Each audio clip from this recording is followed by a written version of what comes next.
자, 만능 나가봅시다.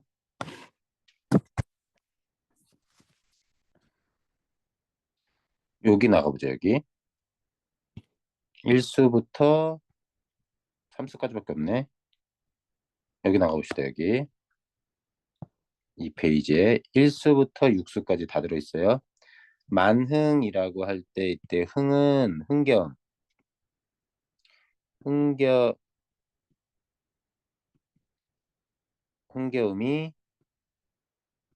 아주 가득한 상태라고 얘기해야 될까? 많은 물결이 흘러넘치는 걸 우리 만이라고 하는데 어쨌든 흥겨움은 흘러넘치는 건 흥겨움이 많은 걸 얘기하는데 흥겨움이 많다는 건 속세가 아닌 자연에서 즐기는 감정이란 말이야. 그건 알아두시고 해석을 하나씩 다 가져. 해석 가기 전에 설명을 했었는지 모르겠지만 기억은 할 것 같은데 얘네들은 평시조도 이루어져 있습니다. 좀 이따가 제목명 하면서 설명하겠지만 평시조, 평범한 시조, 최초의 시조는 이 세 가지 3장, 6구, 지우 들어왔네. 3장, 6구, 12마디, 45자, 내외. 이고 지우는 그 어제 수업 나왔던 거 톡 그 번호 보내줄게. 아니 주소 보내줄 테니까 그렇게 알려주시고 그다음 뭐지? 종천아 왜? 이제 소율이 들어왔고 자 3장 6구 45자 내외 12마디 운율은 음보율 4음보에 4마디씩 끊어있는 거 3, 4조 4, 4조의 운율을 가지게 되고 또 종장의 첫 음보는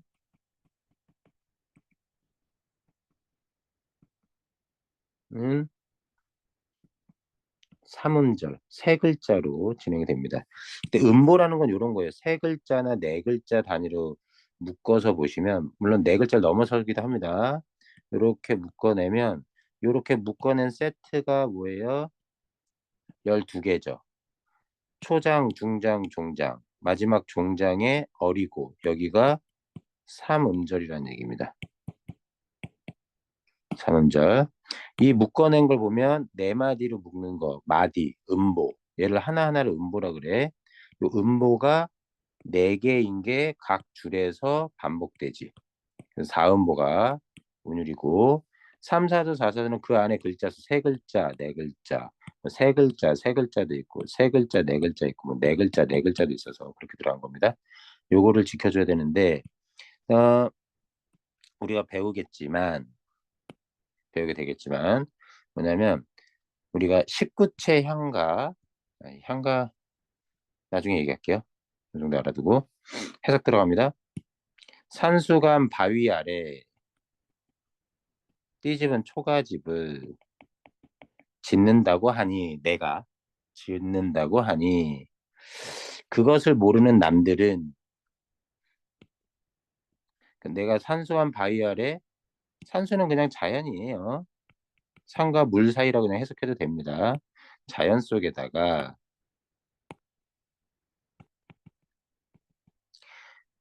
네, 바위 아래에다가 초가집을 짓는다고 하니 그 뜻을 모르는 그 의도를 모르는 남들은 웃는다, 비웃는다고 하지만 비웃는 겁니다. 어리석은, 샤얌, 사람이란 뜻이라고 봅시다. 시골뜨기란 뜻인데 그냥 어리석은 사람의 뜻에는 그것이 내 분수에 맞는 것인가 하노라. 그것이 내 분수야. 이때 어리석은 사람은 누구예요? 화자 자신입니다. 나 스스로를. 니들이 볼 땐 내가 어리석지? 그래 나 어리석어. 근데 어리석은 내 마음에는 그게 내 분수야. 뭐가? 어떻게 지내는 거? 산수간 바위 아래 초가집을 짓고 사는 것이 곧 나의 분수에 맞다. 그래서 안분지족의 태도를 보여줍니다. 한 문제죠.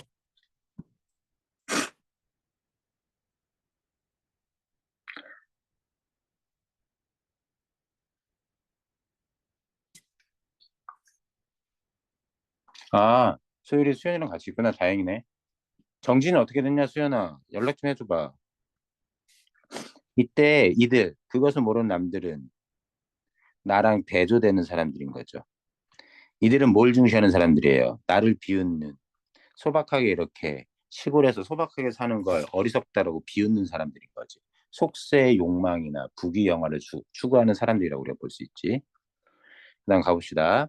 보리밥 풋나무를 산나물 같은 거를 생각하시면 돼요. 알맞게 먹은 후에 바위 끝에 물가에서 실컷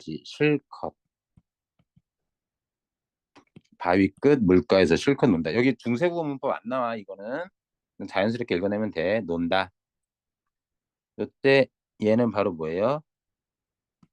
어, 이것도 소박한 삶을 나타냅니다.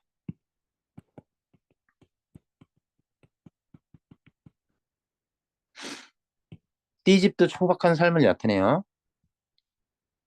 바이크 목소 놀아. 자연친화. 이 두 개를 묶어서 우리는 좀 고급지게 안빈낙도라고 얘기할 수도 있어요.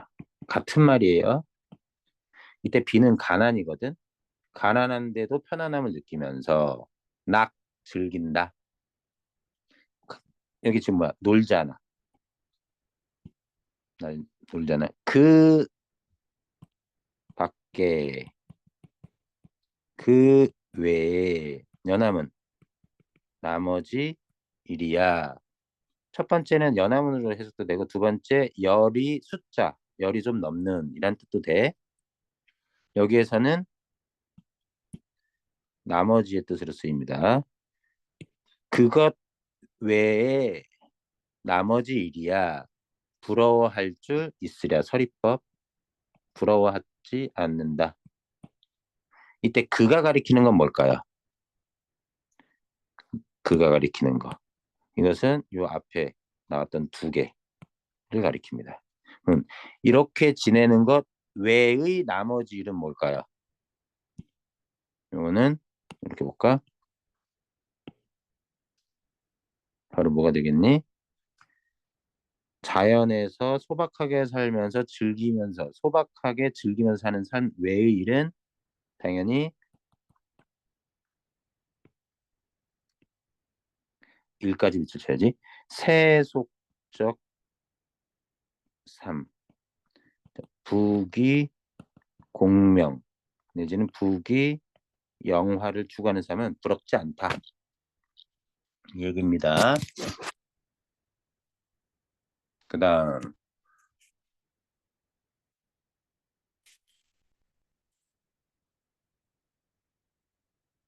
자 삼수 잔을 들고 술잔입니다. 혼자 앉아 먼 산을 바라보니 그리워하던 님이 오다. 해석 잘해야 돼요. 온다 한들 온다고 해서 온다고 해도 반가움이 이러하겠느냐. 그리던 님이 오는 것도 반갑고 먼 산이 오는 것도 반가운데 먼 산과 그리던 임 중에 반가움은 같지만 둘 다 반갑지만 뭐가 더 반가워? 먼 산이 더 반갑다. 그만큼 그렇다고 해서 임을 싫어한 게 아니야. 그리고 실제로 여기에 임이 있다는 게 아니야. 가정을 해서 내가 사랑하는 사람이 있고 좋아하는 사람이 있어도 그 사람보다 더 반가워. 그래서 얼마나 산을 좋아하는지 자연을 좋아하는지를 드러내는 작품이에요. 말하지도 웃지도 않아도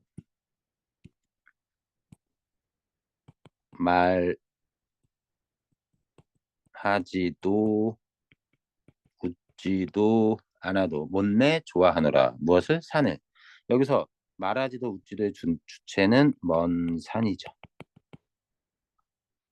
먼 산이 말하지도 웃지도 않아도 이걸 보면 의인법이 쓰였다고 볼 수 있습니다. 자, 말하지 않아도 마음으로 통해. 묵묵히 통해. 이런 거 우리가 뭐라 그러냐? 학교에 따라 좀 다를 수 있지만 말하지도 않고 웃지도 않아도 좋아하는 요 경지의 상태. 이거를 이심전심이라고도 하지.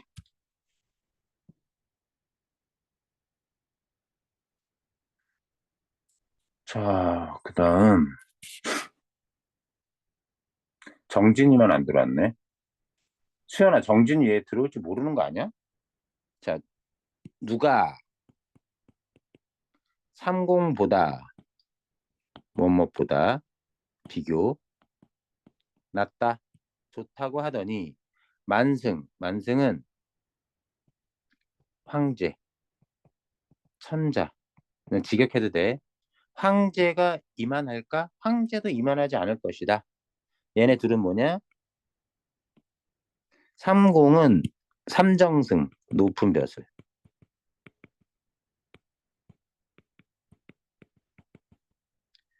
이 세모친 얘네들은 아주 극도의 세속적인 부귀공명.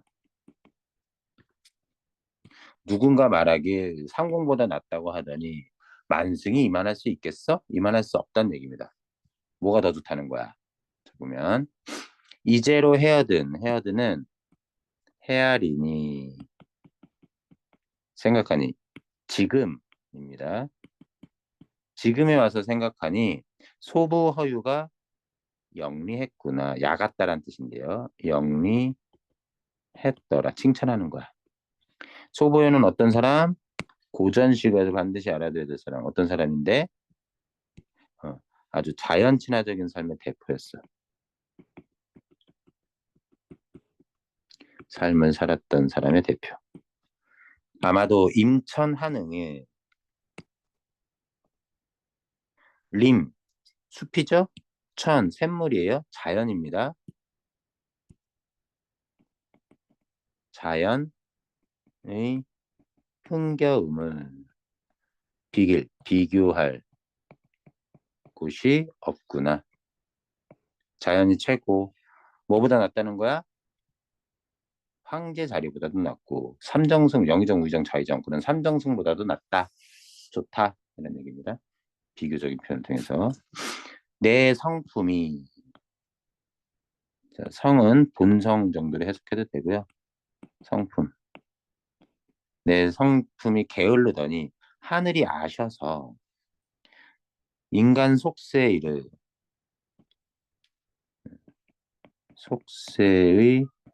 일을 한 가지 일도 아니 맡겨 다만 다툴 이 경쟁할 사람이 없는 강산 자연을 지키라고 하시는구나. 그래서 내가 이런 부정적인 속세의 일은 게을러서 게으르기 때문에 맡기지 않고 자연이나 지키라는 일 긍정하는 겁니다. 이렇게 지내는 거. 다 이게 뭐야? 하늘의 명이란 얘기야. 네, 이렇게 지내는 거. 강산이 좋다고 해서 자연 좋다고 해서 내 분수로 해석해도 되는데 여기에서는 문맥적으로 보면 내 능력으로 누웠겠느냐. 서리법. 임금의 은혜를 이제 더 알겠구나. 충. 아무리 갖고자 해도 무엇을? 임금의 은혜를 아무리 갖고자 해도 할 일이 없구나. 어, 임금의 은혜에 감사를 표하면서 충사상을 드러내는 겁니다. 이게 만응. 안 봐? 어떡하면 좋아, 이정진. 어쨌든 뭐 나중에 올려줘야지 뭐 카톡으로. 어제 수업한 것도 올려줘야 되는데 올리면 지우 꼭 봐줘. 오늘 어제 수업했던 거 이어서 나오기 때문에 잘 이해가 안 될 수 있는데 오늘은 이따가 1시 반부터 아니 1시 반이 아니지 2시 반부터 사우고 좀 중심으로 해서 중세국어 문법 수업 나갈 건데 그거 꼭 좀 들어줘. 힘들어도 누워서 들어도 돼. 자 봅시다. 그 다음에 너네가 시험범위 나오는 게 뭐냐면 만능 다 했고 여기에서 또 다른 작품 있는지 봅시다. 연관돼서 만능밖에 없나 여기는?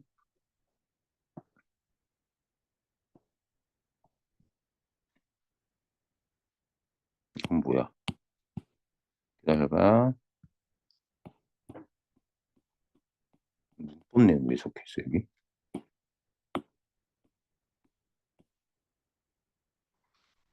음,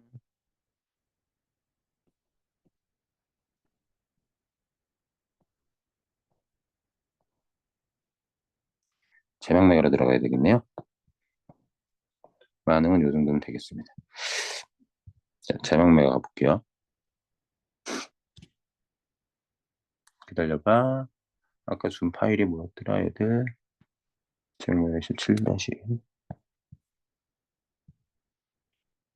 있습니다.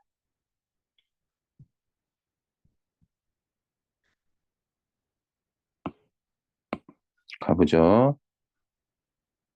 자, 여기 시조 2편, 3편 정도 해당되는 거 여기 있습니다. 여기 읽고 나갈게요. 제가 드린 파일, 2번째 파일에 있는 겁니다. 지금은 화면만 봐도 되지. 이거 수업한 거 필기를 내가 보내준다 놓고 어제 그냥 기절했네. 자, 동짓달 기나긴 밤은 한 허리는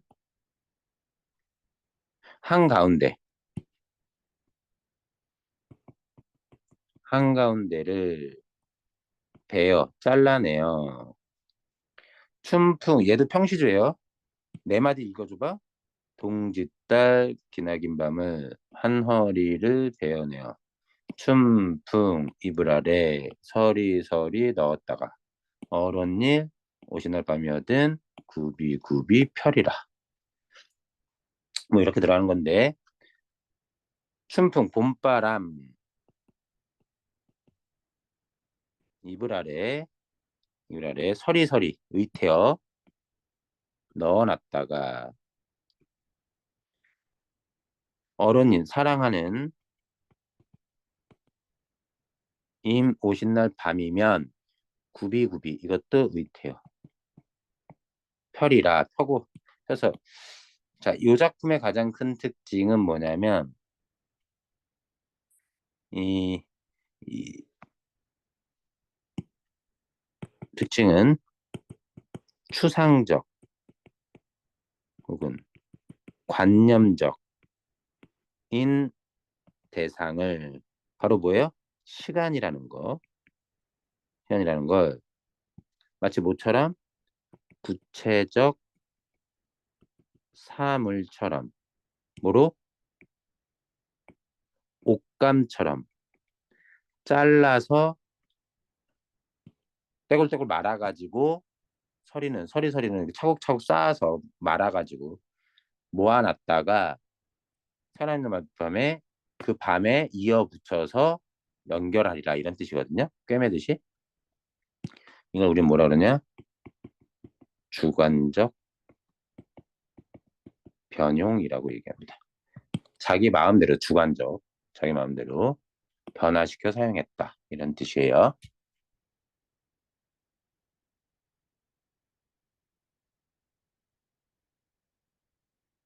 그런 뜻이고 여기에서 중요합니다. 얘 봅시다. 동짓달 기나긴 밤과 어른님 오신 날 밤은 대조되는 겁니다. 그쵸? 서리서리와 굽이굽이도 대조돼요. 왜냐? 동짓달 기나긴 밤은요. 가장 긴 밤입니다. 자, 일단 춥죠. 겨울이니까 춥다. 혼자죠. 외롭다. 혼자 있는. 길다. 왜 길어? 임 없이 혼자 밤을 지내니까 길지. 1년 중에 밤이 가장 긴 시간이기도 하고 그 시간을 모아서 아꼈다가 어른님 오신 날 밤은 어때? 따뜻하다. 왜 따뜻해?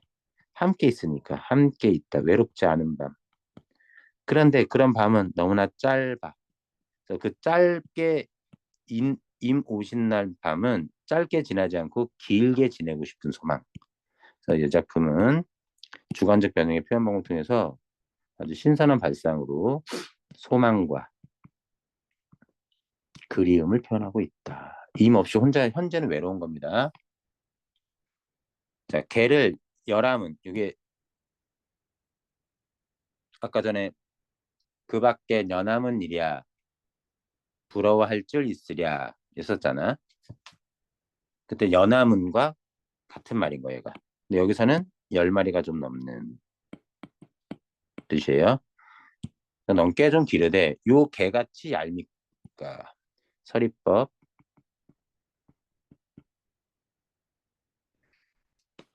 미호님, 내가 싫어하는 님 오면 꼬리를 회회치며 뛰락 치 회회치면 치뛰락 내리뛰락 껑중껑중 뛰고 반겨서 내달리고. 고우님, 내가 좋아하는 님 오면 뒷발을 버둥버둥. 자, 이런 거 의태어 잘 쓰였죠? 회회 버둥버둥 물러났다가 그러니까 이미 있으면 물러났다가 나왔다면서 캉캉 의성어죠. 짖어서 돌아가게 한다. 내 마음과 정반대로 행동하는 요게 신밥이 그릇그릇 남는들. 너 먹일 줄 있어요. 너 의인화됐습니다. 그렇게는 먹이지 않겠다. 서리법.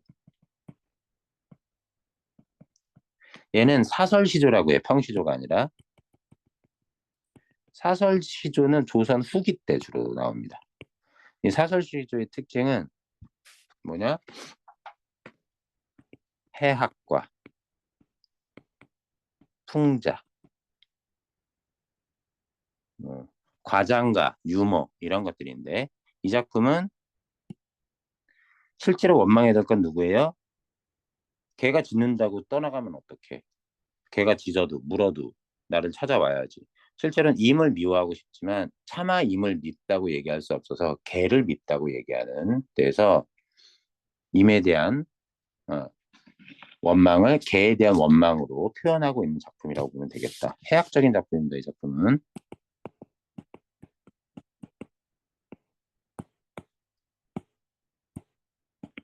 자, 10년을 일해서 경영을 일했다고 칩시다. 초려상간 3칸짜리 초가집을 지으는 초가집을 해석할게요.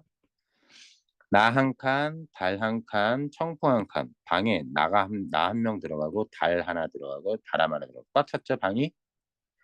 강과 산은 이제 더 이상 드릴 곳 없으니 그대로 둘러두고 병풍처럼 집 주변에 둘러두고 보리라. 뭐, 뭐뭐 하리라. 뭐 의지라고 해도 되고요. 소망이라고 해도 되고요. 거의 뭐야 무라일체의 경지죠. 자연과 내가 한 몸이 돼서 살아가는 한 집에서. 맞져두고는 맡겨두고입니다. 학교에 따라 이거 달에게 집을 맡기고 청평에 바람 맡겼다 해서 우리 요거를 맡겼다 해서 의인법으로 처리하는 경우도 있어요. 그건 학교에 따라 잘 보시면 될 것 같고요. 그러면 10년은 경영했고 전집들 했고 만능했고 좀 더 볼까요? 자, 여기 들어갑시다. 제막매가 유리창도 내가 좀 이따 설명해 주고 음, 얘가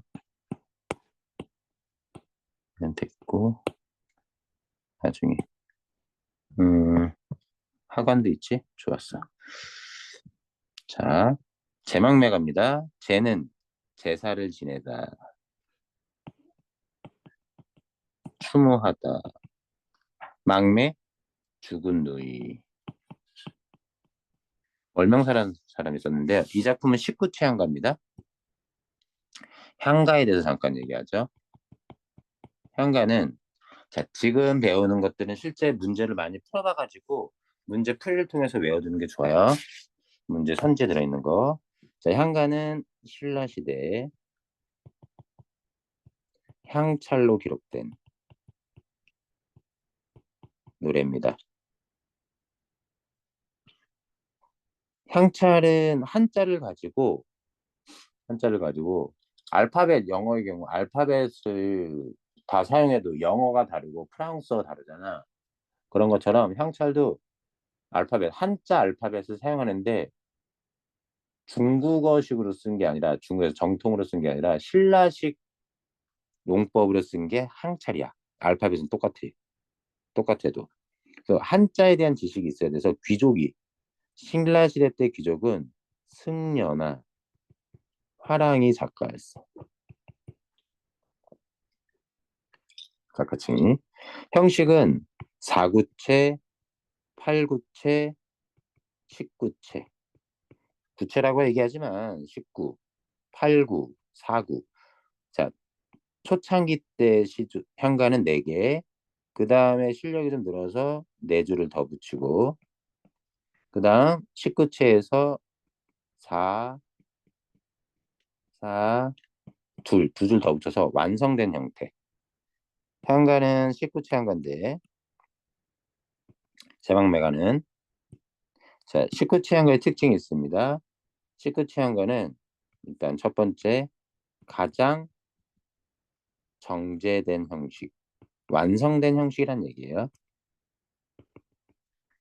두 번째 19채 향가 구행에서 10행 마지막 끝에 두 줄을 우리는 낙구라고 부르는데 항상 19채에서는 낙구에 감탄사로 시작합니다. 이게 19채 향가의 특징이에요. 세 번째, 내용적으로는 네 줄 대체로 두 줄의 형식으로 3단 구성으로 되어 있습니다. 내용 구성.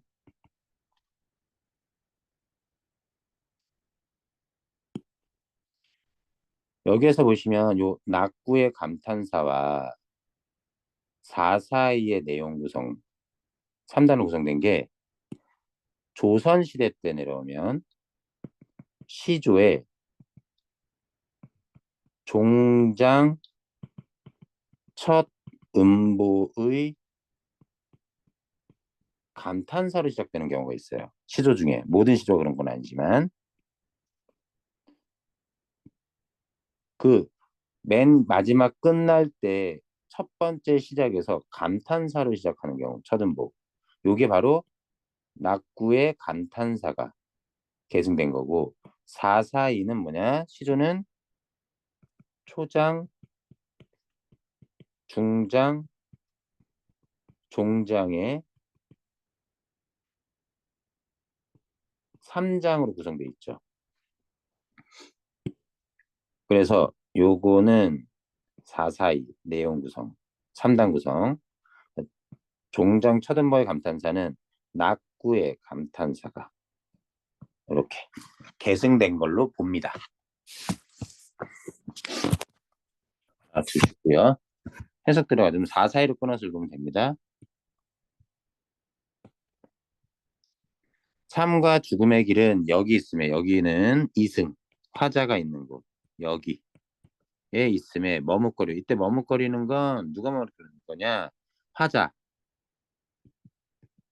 화자의 보통 두려움으로 해석이 됩니다. 왜?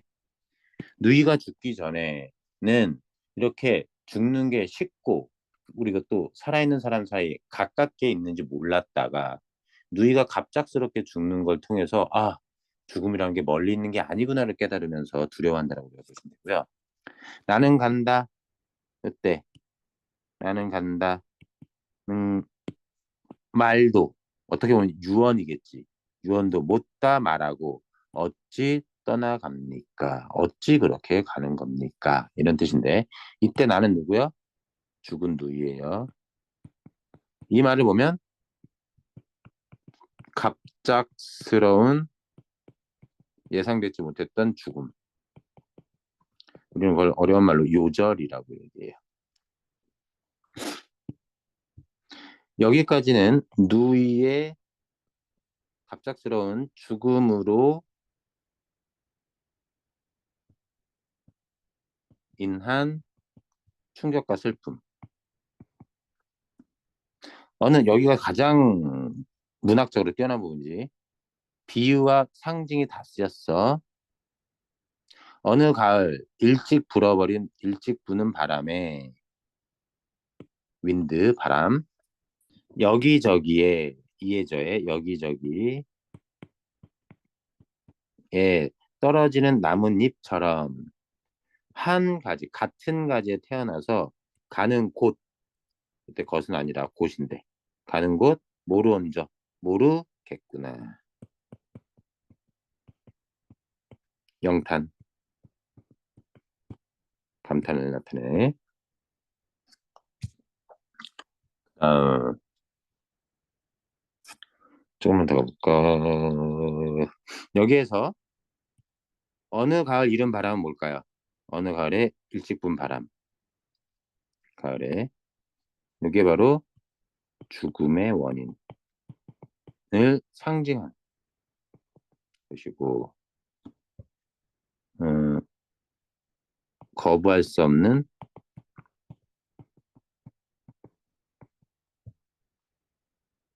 음, 자연의 섭리를 의미하기도 하는데 거부할 수 없는 음, 숙명, 운명 이런 것들을 의미하기도 합니다. 떨어지는 잎 누구예요? 아까 나왔지만 죽은 누이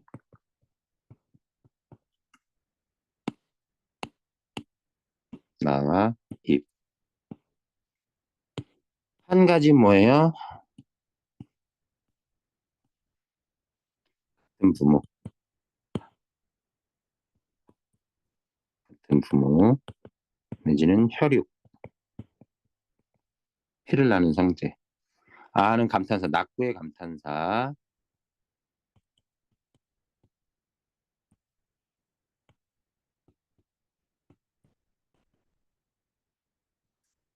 이 기능, 낙구의 감탄사 첫 번째 정서의 집약. 두 번째 시상의 전환. 이 두 가지를 이 작품에선 다 하고 있다. 어떤 시에서는 시크 취향과 다른 작품에서는 시상의 전환은 없는 경우도 있어. 얘는 무조건이야. 정서를 집약하는 건. 영탄법 쓰인 거예요. 시상이 왜 전환되니? 자 볼게. 여기 뭐야? 누이의 죽음에는 슬픔을 느꼈지. 아, 우린 같은 나무에 태어난 형제지간이었는데 너 그렇게 갑자기 떠나고 정말 인생 허무하구나 이런 뜻이야. 여기서는 뭘 느끼니? 가는 거 모르는저 적어줘야지. 음, 인생 무상, 어떤 허무함, 덧없음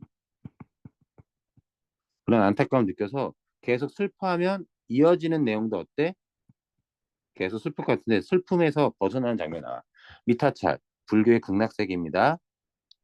불교적인 세계, 불교 부처가 사는 불교의 극락세계에서 만날 나는 이때 나는 중요해요. 이때 나는 누구예요? 화자입니다. 돌을 닦으며 기다리겠노라. 자, 마지막 엔딩. 이 장면은 뭡니까? 우린 어디서 만날 거야? 미타찰에서 만날 수 있을 거야. 만남에 대한 확신.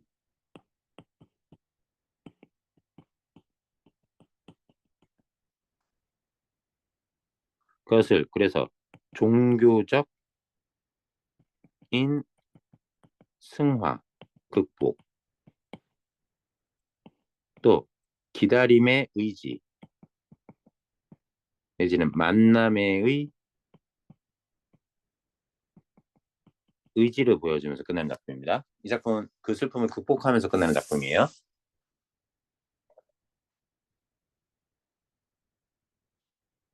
자, 이렇게 되고 일단 유리창 자식을 잃고, 실제로 작가가 자식을 잃고 쓴 시입니다. 아이가 폐렴으로 죽은 것으로 짐작이 돼요. 이 작품을 잘 보시면 학교도 안 배웠겠지만,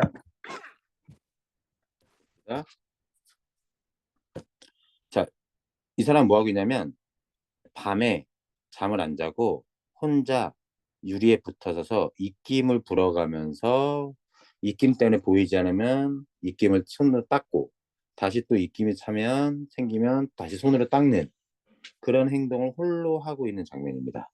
한번 가볼게요. 유리에 차고 슬픈 것이 어른어른 거린다.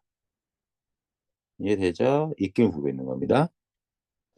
열없이 힘없이 맥없이 붙어서서 입김을 흐리우고 있는데 길들은 양 것처럼 양은 길이 든 것처럼 차갑게 언 날개를 파닥파닥거려. 뭐가? 입김이. 얘는 지금 다 입김 얘기하는 거야. 지금 봐 이런 상태야. 나는 입김을 불면서 자 지우고 보고 지우고 보아도 뭘 보고 싶냐면 지우 지우네 지우 자 지우고 보고 지우고 보고 자 뭘 보고 싶냐면 죽은 아이를 보고 싶은 거예요. 뭔가 찾아보고 싶은 거예요. 죽었다는 걸 알면서도. 하지만 보여 안 보여? 까만 밤밖에 안 보여. 창밖으로. 그러니까 보였다가 자 밀려나가는 거. 입김에 가려서 보이지 않는 걸 밤이 밀려나갔다고 파도처럼. 깨끗이 닦으면 갑자기 새까만 밤이 선명하게 보이겠죠? 그걸 밀려와 부딪히는. 파도가 밀려나갔다가 밀려오는 것처럼 입김이 가려지면 유리창에 입김이 가려지면 까만 밤 풍경이 좀 흐릿하게 안 보이잖아. 가려져서 잘.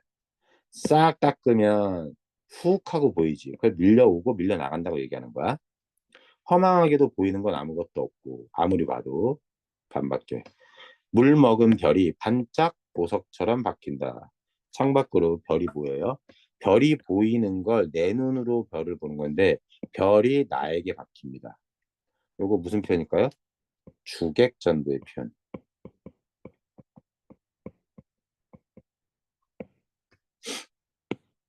내가 별을 보는 거지만 별이 나에게 들어박힌다. 이렇게 표현했다고 보시면 됩니다.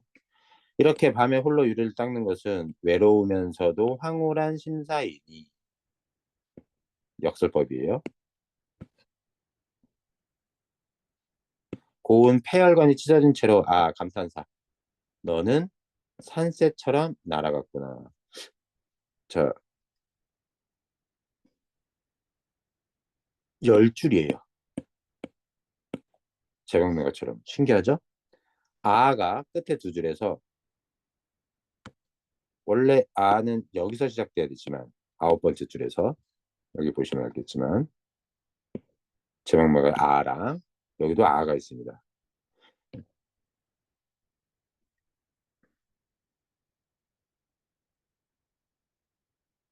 그래서 여기서 볼 때 어, 창가 여기 19채 한가랑 많이 좀 흡사해 보이죠. 10줄짜리. 가보죠. 아는 감탄사, 감탄사, 영탄법. 너는 산새처럼 날아갔구나. 죽었다는 얘기입니다. 떠나갔다는 얘기. 자, 볼게. 여기 동그라미 친 거 있죠. 차고 슬픈 것, 언날개, 별, 저 산새. 얘네들은 다 죽은 아이를 비유하는 단어. 입김이긴 하겠지만 그게 마치 아이가 죽었지만 아직 죽지 않고 남아있는 것 같은 모습으로 여겨지는 거지. 그래서 황홀한 거야. 황홀한 거야. 근데 왜 외로운 거야? 아이가 없다는 걸 사실을 알고 있으니까. 외로우면서도 아직 너는 죽지 않고 이렇게 남아있는 것만 같아. 그래서 그걸 생각할 때마다 황홀해. 되게 복잡한 심리를 가지고 유리창을 닦는 거죠. 이렇게 봐주면 됩니다. 이 작품은 상당히 감각적인 작품입니다. 시각, 청각, 촉각, 후각, 미각 중에서 시각 위주. 에다가 촉각도 있지. 차다. 청각은 안 보이지만. 그래서 이 작품 마지막에 되게 중요해요. 이렇게 찢어진 채로 날아갔다고 해야지 얘는 극복하지 못해. 자식을 잃은 슬픔을 이 작품은 자식을 잃은 슬픔을 그냥 표현하면서 끝나는 거야. 이 작품은 극복하는 작품이 아니야. 슬픔을 영탄법으로 안타깝게 드러내면서 끝나는 작품이지. 이때 아의 기능을 볼까? 이때 아의 기능은 어때? 시상이 전환되지 않아. 그냥 정서만 집약하고 있어. 뭐 시상 정도를 써도 돼. 시상의 집약 정도지 극복은 하지 못하고 있다. 아구나 영탄법이야. 자, 유리창은 두 가지 반대적인 속성을 동시에 가지고 있어. 내가 있는 방 안과 창 밖을 갈라서 차단해 놓고 있지. 단절. 삶과 죽음의 세계를 단절 시키는 것이자 볼 수는 이제 또 연결해주는 이중적인 역할을 하고 있다. 자, 그 정도 봐주시고요. 하관 봅시다. 힘든데?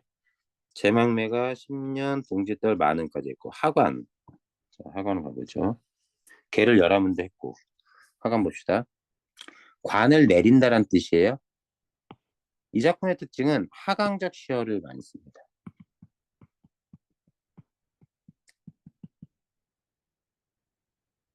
그래서 소멸, 쓸쓸함의 이미지를 부각하는 작품이다.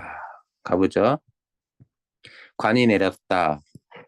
깊은 가슴 안에 밧줄로 달아내리듯 주여 용납하옵소서. 종교적인 작품이에요. 머리맡에 성경을 얹어주고 나는 옷자락에 흙을 받아 자르륵 하직했다. 두 가지 뜻입니다. 하직은 아래로 떨어뜨리다. 두 번째 작별인자. 이 1연만큼은 이 작품이 1연만큼은 대단히 담담하게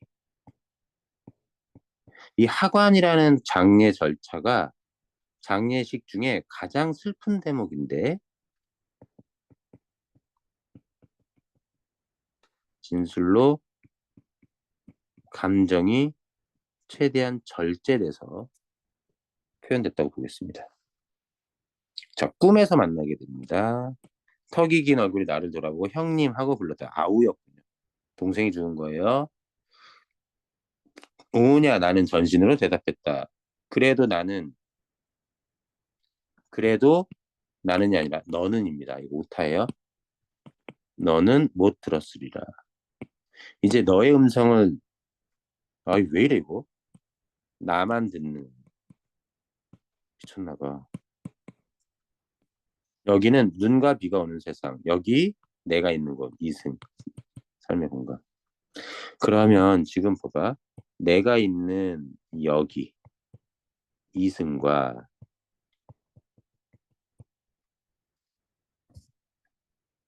너가 있는 저승 죽음의 세계에 있는 여기에 둘이 의사소통이 제대로 되지 않습니다.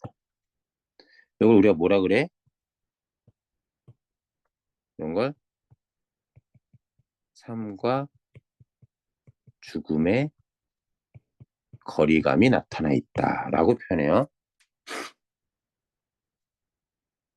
너는 어디로 갔느냐? 그 어질고 안쓰럽게 다정한 눈치를 하고 형님 하고 부르는 소리는 들리는데 내 목소리는 미치지 못하는 다만 여기는 열매가 떨어지면 툭 하는 소리가 들리는 세상. 이렇게 하강적 시어 자르는 의태어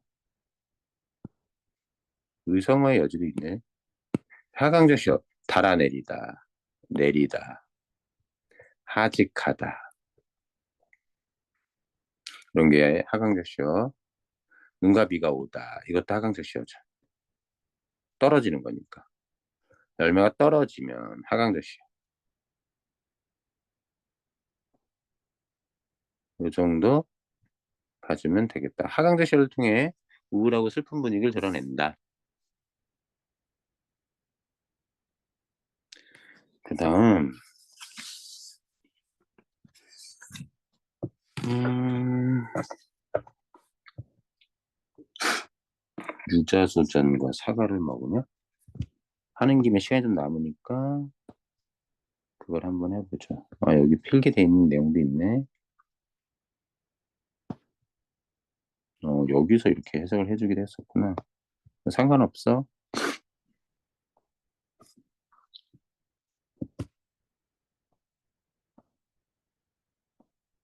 자 고 정도 봐주면 되겠고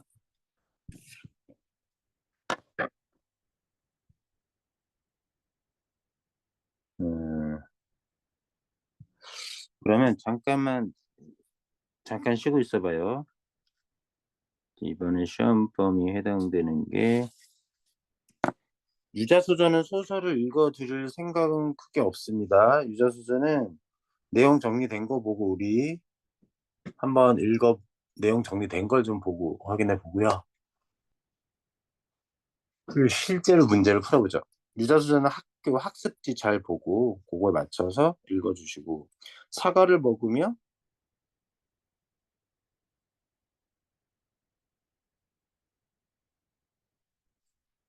잠깐만 확인해 볼게요. 잠깐 쉬고 있어 봐. 5 분만 쉴게.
음, 지금 그러면 정진이만 안 들어온 것 같지? 세연이랑 소율이는 같이 있다 그랬고, 최희, 정찬이, 유진, 정진만 안 들어온 거지? 사과를 먹으면 유자수전 문제는 다음 주 수요일 날 주도록 하죠, 프린트를. 일단 사과를 먹으면 잠깐 나가봅시다.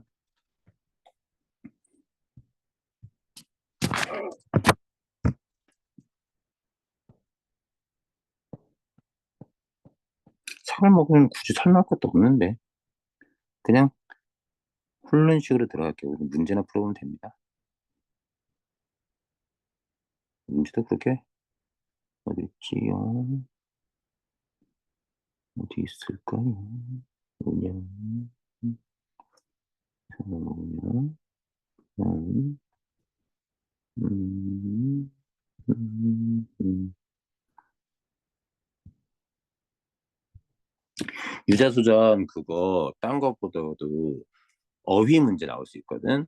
교과서에 실려 있는 부분에 어휘 나와 있는 거 어려운 어휘들 달달달 공부해 줘야 돼. 자, 그러면 사과를 먹으면랑 유자수전 내용 정도 확인하고 요 수업은 마무리 짓죠.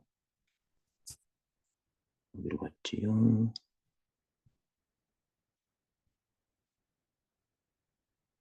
어디 있어? 여기 있나?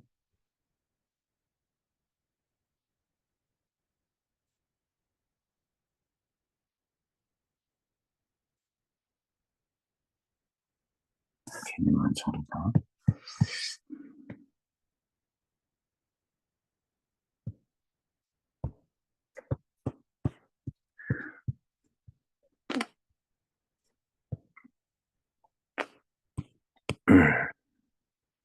이게 유자에서 요 자라는 건 이게 마스터, 존칭이야, 존칭. 공자, 맹자, 주자, 실제 이름이 있는데 자라는 말을 붙여서 높여 부를 때 쓰는 거라고. 제목 자체가 유자라고 하는 유시성을 가진 음, 기념할 만한, 기억할 만한 긍정적인 인물에 대한 소전, 작은 이야기 뭐 이런 뜻입니다. 여기 그래서 유재필이라는 사람의 생애를 소재로 쓴 작품이죠. 자, 1인칭 관찰자 시점 알겠죠? 나는 주인공이 아닙니다. 여기서 주인공은 유재필이고요. 유재필의 유재필의 지인으로 나는 등장하게 되죠. 자, 풍자 소설. 풍자라는 건 문제점을 비판하는 공격성을 가진 소설이라는 얘기고요. 세태는 당시 시대의 당시 시대 혹은 당시 그 사회의 모습을 우리가 세태라고 얘기합니다. 자, 풍자나 해악이나 웃음을 유발한다는 점에서 그렇습니다. 자, 41년부터 사망할 때까지 공간은 서울이고요. 주제의식은 만능주의에 대한 물질 만능주의. 물질 만능주의를 우리 이렇게도 얘기합니다. 뭐 배금주의, 황금 만능주의. 배는 숭배하다, 금은 돈을 숭배하는. 사투리가 잘 나옵니다. 서울이지만 원래 고향이 시골이어서 사투리 쓰는 유저가 나오고요. 전의 형식을 취하고 있다. 전이라는 틀을 가진 것들이 있습니다. 어떤 내력을 얘기하고 그 사람의 행적을 얘기한 다음에 마지막에 평가를 붙이는 1인칭 관찰 시점을 바탕으로 전지적으로 서술하는 방식이 등장하기도 한다. 3인칭 시점이라고 볼 수 있는 서술 방식이 들어간다는 얘기예요. 나와 유자가 직접 만나서 주고받는 대화 부분은 1인칭 관찰자 시점이지만 유자의 얘기를 통해서 있었던 일을 서술하는 부분은 전지적 작가 시점으로 들어가죠. 사파적 구성은 사파는 에피소드, 일화라는 얘기입니다. 어떤 이야기거리가 옌과 관계를 가지고 연결되는 게 아니라 어떤 에피소드가 가지고 걸 얘기를 하고 그것이 끝나면 또 다른 에피소드를 얘기를 하면서 인물의 캐릭터를 드러낸다. 발단 부분. 친구 유제프를 소개하면서 성장 과정은 그렇게 중요한 부분이라고 볼 수 없기 때문에 그걸 일일이 흔하게 대화나 행동으로 처리하는 게 아니라 요약적 제시한다는 거. 요약적 제시를 우리는 직접 제시라고 얘기해요. 간접 제시가 아니라 대화나 행동을 통해서 뭔가를 제시하는 걸 우리는 간접적 제시라고 얘기합니다.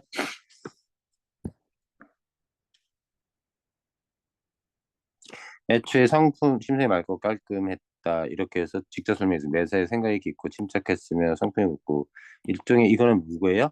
나가 그에 내린 그의 성격에 대한 평가인 거죠. 긍정적으로 평가하고 있습니다. 그래서 나는 그의 주변 인물로서 유재필의 그 유저의 주변 인물로서 성격을 직접 제시하고 있고요. 대화나 행동을 표현한 게 아니잖아요. 직접 제시하고 있고요. 캐릭터에 대해서. 주대가 있고 주견이 있는 유재필이라고 얘기하는 겁니다. 주견은 일종의 자기만의 생각 이런 것들. 이 유재필이라는 명칭과 유자라는 명칭에서 유자는 존경에 들어가 있는 말이에요. 그때 화자는 나 얘기하는 겁니다.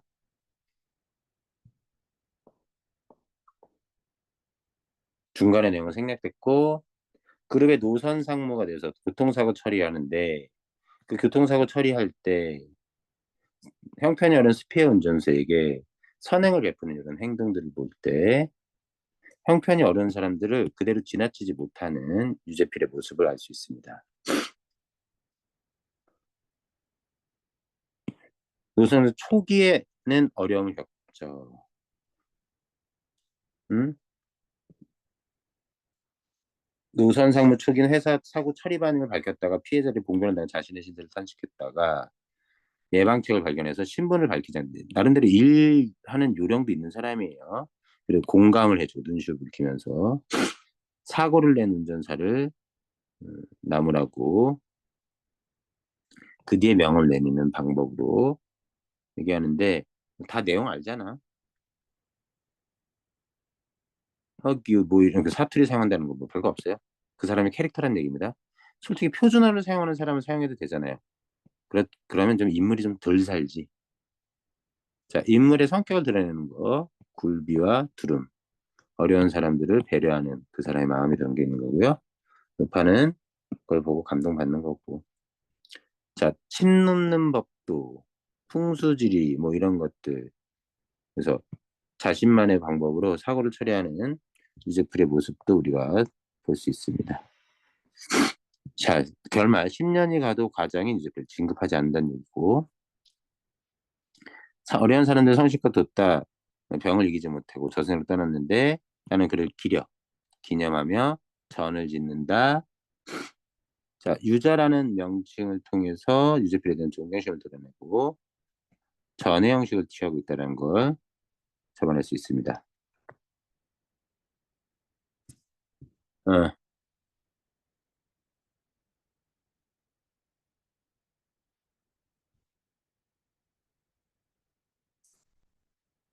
자, 주변머리 없이 기대거나 어,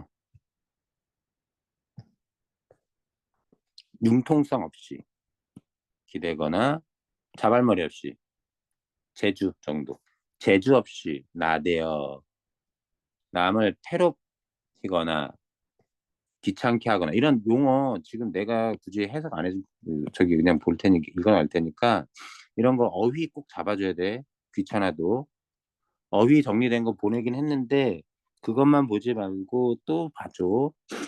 누를 끼치는 자는 반드시 장마의 물걸레처럼 그렇게 쳐다봤고 잠깐만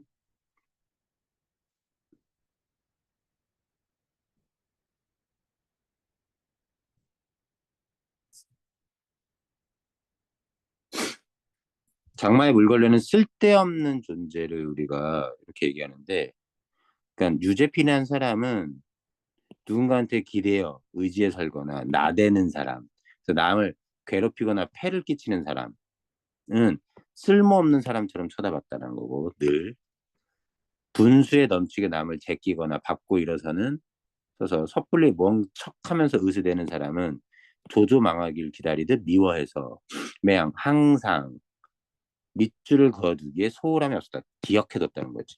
미워할 사람으로. 어떤 곧고 정의로운 성격이었다. 스피어는 자기 사제, 개인적인 돈을 풀어서 도와주는 모습. 총수, 사람을 보는 안목을 가지고 있고 사람을 부리는 꾀도 있었지만 사람보다 물고기를 좋아하는 애였지. 자, 여기 아까 나왔던 얘기고요. 자신만의 방법으로 업무를 처리하는 융통성을 발휘합니다. 그래서 이렇게 봐주시면 알 것 같고요. 자, 공간적 배경은 서울, 원래 충청도에서 나타났지만 충청도 사투리. 음, 그 정도 봐주고 좀 더 보자. 41년 이렇게 태어나고 배웠다 이렇게 해서 노성하였으니 뭐 이런 부분들, 이런 게 요약적으로 제시됐던 얘기예요. 전이라는 건 다시 한번 얘기했지만 그 사람의 내력, 집안을 소개하고 그 사람의 업적, 행적들을 얘기한 다음에 마지막에 그것을 평가하는 게 전의 형식입니다. 이런 일화들을 그때 설명하고 있다. 태어나서 죽는 때까지 그 과정. 자, 사파적 에피소드. 스페어 운전수 교통사고 처리할 때 이야기, 그리고 또 어떤 것도 있었지? 키우던 물고기 죽었을 때 그거를 가지고 잡아먹고 뭐 했던 시기, 그런 사건들. 시간적 순서에 따라 주로 흐르는데 문제는 현재 나가 만나고 있다가 과거 얘기를 하는 그런 부분에서는 역순행적 구성을 띠고도 있다. 알아둬야지. 나머지 만연체 문장이라는 건 문장의 길이가 길다라는 겁니다. 여기서 시작해서 지금 보시면 이게 한 문장이에요. 마침표. 여기도 한 문장. 오케이. 길죠? 음. 자, 편집자적 논평. 나의 주관적인 평가가 들어간다는 얘기입니다. 서술자가.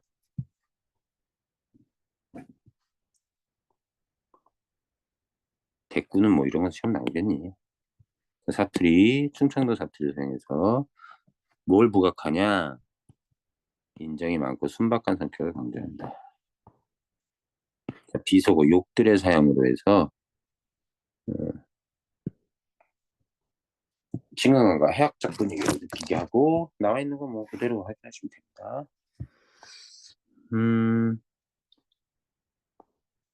나머지 대슈, 대셔유. 작품에서 작가의 특성을 찾는다는 건데, 작가가 충남 보령 출생, 지역어를 활용하는 이런 부분들, 농촌 사회에서 존재하는 인물들의 어떤 따뜻한 모습,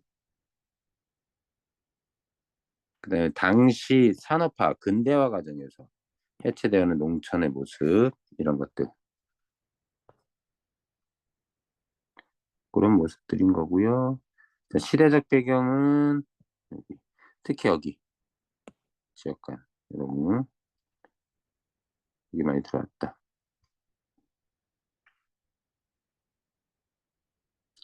나머지는 되겠습니다. 요 단어 가지고는 안 돼요. 더 많이 했어야 돼요. 자, 문제는 수요일 날 와서 받아서 문제 풀어봅시다. 운영은 유자수전. 그 다음 사과를 먹으면 굳이 해야 되겠니? 이걸? 잠깐만. 짧으니까 가자.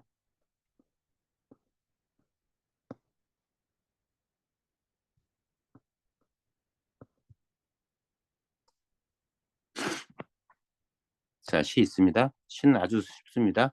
그냥 읽으면 돼요.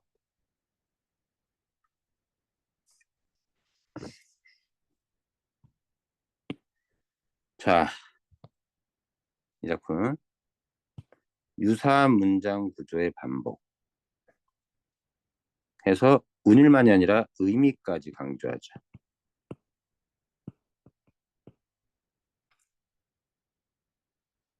이 작품의 주제는 생명순환의 원리. 사과가 마지막에 나를 먹는다라고 얘기하잖아요. 개인적인 일상적인 경험을 통해서 삶의 깨달음을 언급하고 있고 행위에 담긴 의미를 점층적으로 확대했다. 점점 크게 강화시키는 거죠. 사과 먹는 행위의 의미를 열거하여 자연의 이치 혹은 생성과 소멸의 우주 원리를 드러내고 있다. 이걸 이렇게까지 자세하게 봐야 되는지 1에서 2행 사과를 먹는 행위인데 3에서 9행까지는 사과 연류까지 주변에서 일어나는 현상 수확하기까지의 인간의 노력 순환 과정을 통해 열린 사과 이렇게 나오는데 창작 과정은 일상적인 경험으로서의 사과를 먹는 걸 통해서 의미를 발견하죠. 아, 사과를 만들기에 자연물과 인간이 노력해서 만들었구나. 사과의 확장 뭐냐? 사과를 먹는 것은 그러한 것을 먹는 것과 같아요. 마지막 사과를 내가 먹지만 사과 또한 나를 먹는다. 이게 동시적이어서 좀 그렇긴 한데 이때 나를 화자 자신이라고 생각하지만 사과는 흙에서 나잖아. 흙은 흙을 먹고 자라는 거지 사과가. 근데 흙으로 누가 돌아가? 모든 생명은 죽으면 흙으로 돌아가잖아. 나 또한 죽으면 흙으로 돌아가겠지. 그럼 나를 먹고 자라는 거지. 자, 계절감 드러납니다. 자, 여기 계절감 나타나는 시어들 봅시다. 사과를 먹는다라는 건 모든 경험의 총체를 먹는 행위이다. 틀린 말은 아니죠. 마지막 사과가 나를 먹는다. 인간도 그 순환에 원래 참여하는 존재다. 그런 생명순환의 원리를 깨닫는 걸 전달해주고 있는 작품이에요.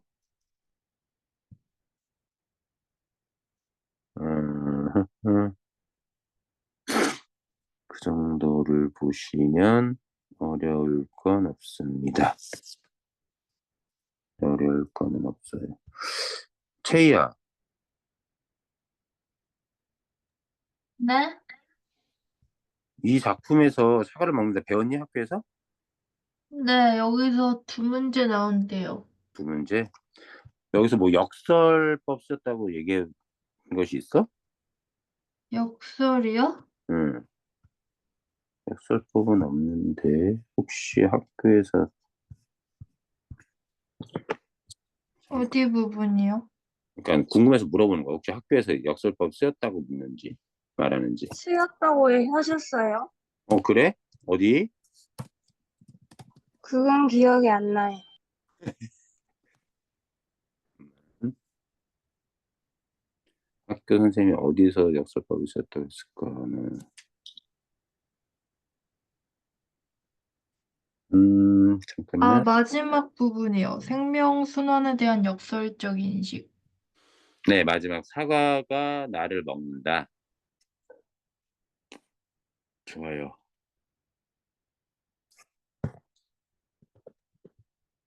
자, 볼게. 여기가 역설법 쓴 겁니다. 역설법이고 이렇게도 얘기해요. 사과와 나의 일체화.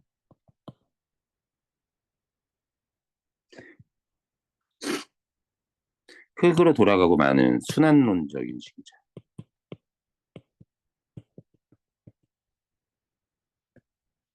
이것도 생명의 순환을 나타냅니다.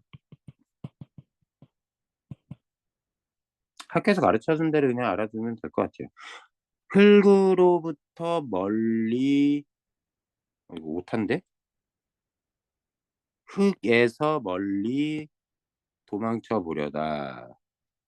이거는 열매가 맺는 걸 이렇게 표현했다고 볼 수도 있습니다.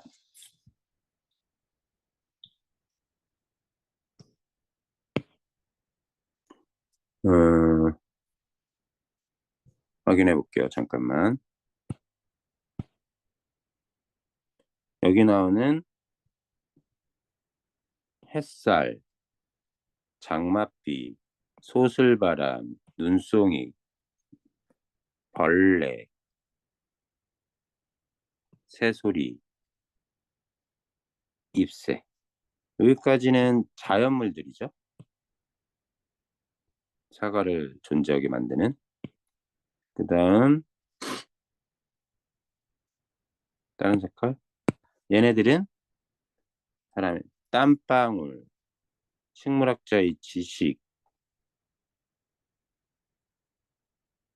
사과나무집 딸이 바라보던 하늘. 이런 것들은 인간과 관련된 것들이지.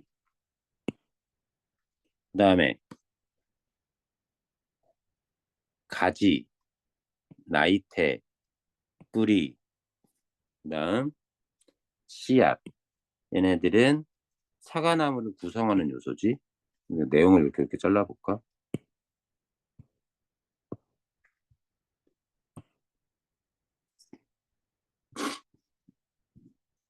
마지막 흙, 즉 중력, 우주. 얘네들은 인식이 확장돼서 좀 더 근원적으로 사과에게 영향을 주는 우주적인 요소지. 대자연과. 그 정도는 아닌다 그러고 우리가 보시면 될 것 같습니다. 굳이 설명할 게 없고. 유자수전 생각보다 어려울 거야. 문제 많이 풀어봐야 돼. 문제 한 5-6개 최소. 그 정도는 무조건 풀고 할 수 있어야 되니까 다음 주 수요일 날 오늘 진도 나온 건 문제 줄 테니까 잠깐 쉬었다가 2시 반부터 사오고 문법 수업 어제 했던 거에 이어서 같이 나갈 거니까 나가지 말고 기다렸다가 수업 나갑시다. 잠깐 쉬자.